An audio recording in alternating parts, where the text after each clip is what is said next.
중국 축구는 시진핑 주석이 축구 굴기 정책으로 축구 발전 예산으로만 약 7천억 원을 배정하여 어마어마한 투자를 하고 있는데요. 최근 중국 축구는 투자를 바탕으로 급성장하며 전 세계적으로 많은 관심을 받고 있습니다. 그래서 오늘은 현역 중국 축구 선수 탑5에 대해 알아보도록 할 텐데요.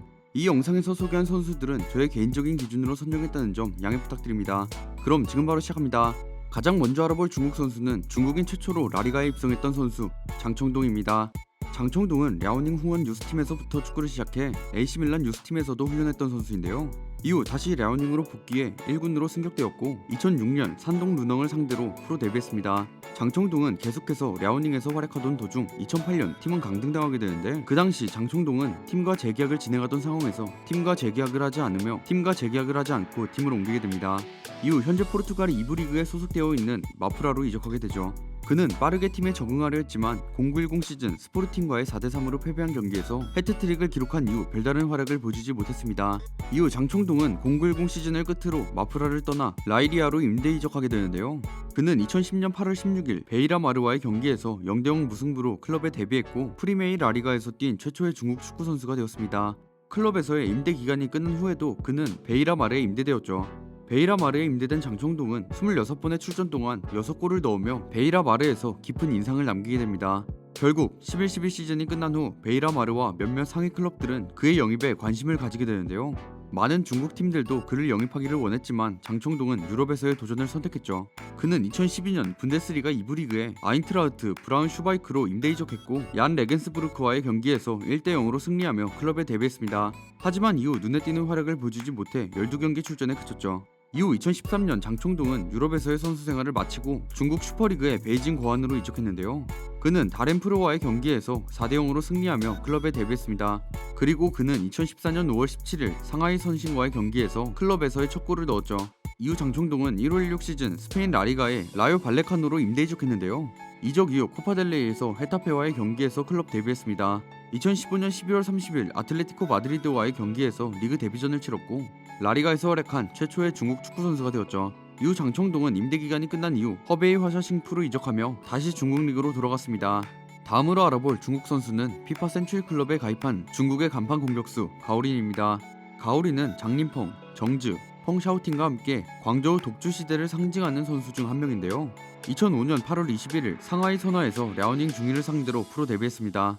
데뷔 초기에는 높은 제공권과 헤딩 능력을 앞세운 최전방 스트라이커였으나 주전 경쟁에서 밀리며 차츰 측면 융화로 전환했죠. 이후 가오리는 중국을 대표하는 공격수로 자리매김해 나갔으며 2008년에는 21경기 8골의 활약으로 상하이의 준우승을 이끌기도 했는데요.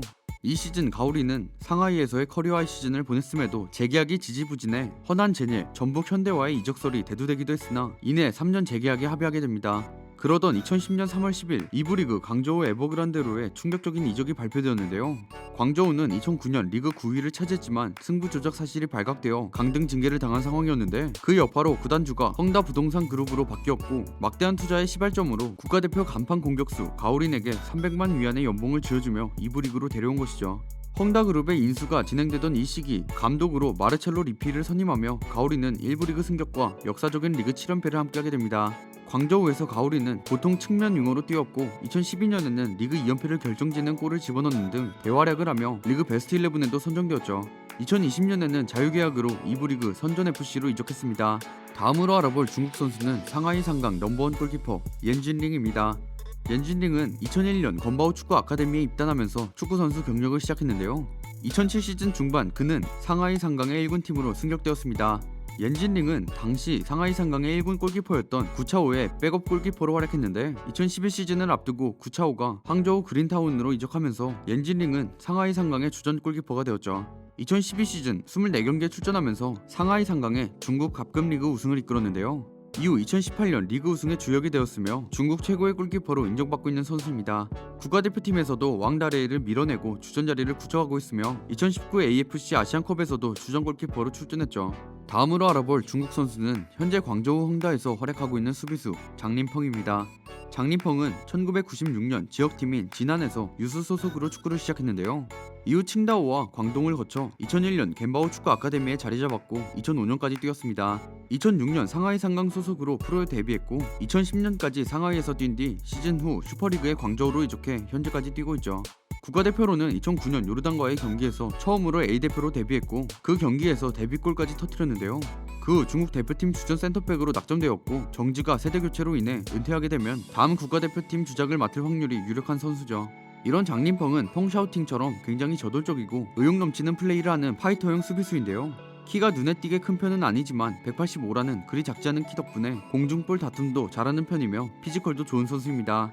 단점은 의욕적으로 상대에게 달려드는 수비를 하다 보니 대인마크는 좋으나 뒷공간을 자주 비우게 되어 상대의 공간 침투 등에는 약하다는 것인데, 때문에 광저우에선 라인 조절과 전반적인 수비 지휘력이 좋은 김영권이 이런 단점을 보완하게 되며 김영권의 약점인 몸싸움과 공중볼 다툼 등을 장림퐁이 퐁샤우팅과 함께 분담하는 식으로 수비를 구성하고 있죠.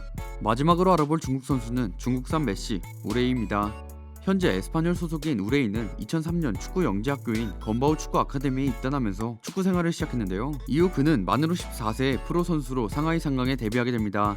우레이는 2008년 상하이 상강의 1부 리그로 승격하면서부터 본격적으로 이름을 알리기 시작했고 2018년까지 쭉 상하이 상강에서 뛰었는데 2016년에는 리그와 아시아 챔피언스 리그 등을 모두 포함해서 42경기 22골로 외국인 선수들이 압도적인 활약을 보여주는 슈퍼리그 공격진에서 중국인 공격수로는 드물게 좋은 활약을 보여줬죠.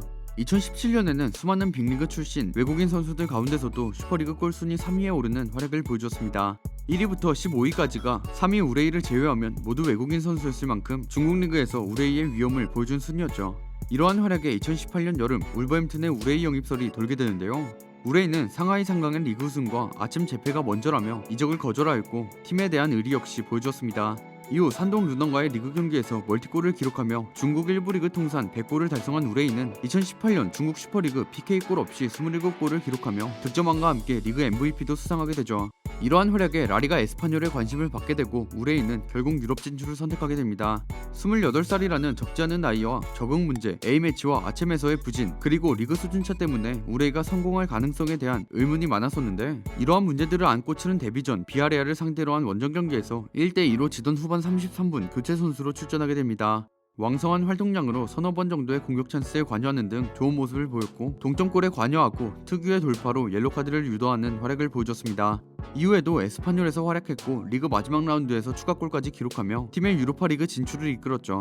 이로써 총 16경기 출장 3골 1도움으로 아시아인의 유럽리그 첫 시즌치고는 꽤 좋은 기록으로 1819 시즌을 마치게 됩니다. 이후 1920 시즌에는 시즌 총 8골 1도움으로 시즌을 마쳤는데요. 초기에는 부진했고 리그에 어느 정도 적응한 뒤에도 에스파뇰의 전반적인 경기력이 최악이었기 때문에 팀은 2부 리그로 강등당하게 됩니다. 우레이는 2부 리그로 강등된 뒤에도 구단과 2024년까지 재계약을 하며 팀에 잔류했죠. 지금까지 중국인 축구선수 순위 탑5에 대해 알아보았습니다.